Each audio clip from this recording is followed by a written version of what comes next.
Nasabatan na sa 30 million pesos na halaga ng umano'y smuggled na asukal na galing Vietnam sa Subic, Zambales. Para maiwasan ang smuggling, pinaplansya na ng Sugar Regulatory Administration ang mga bagong patakaran pagdating sa pag-aangkat ng asukal at iba pang pampatamis. Nasa frontline na balitang yan si Brian Basa. Ininspeksyon ng mga tauhan ng Bureau of Customs ang mga sakong ito sa Subic, Zambales. Sweet mixed powder ang deklarasyon sa shipment. Pero ang laman nito, 88% na asukal pala.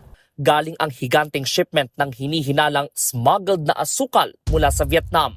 500 tonelada ang bigat nito, nakatumbas ng 10,000 bag at nagkakahalagang 30 million pesos. Ayon sa Sugar Regulatory Administration, malulugi na naman ang mga magtutubo kung naibenta ang mga ito sa merkado.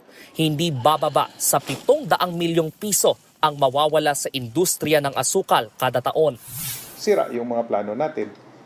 Parang yung supply na iniisip natin, iba pala. Kasi may nagsusupply na ibang daanan yung dinaanan.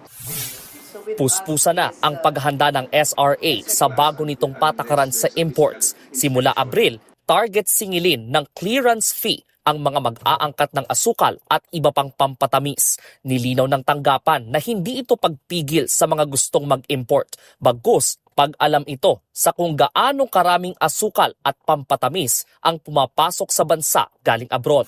There was a suggestion coming from the concerned parties that instead of issuing an import clearance, we will just require them to pass a report.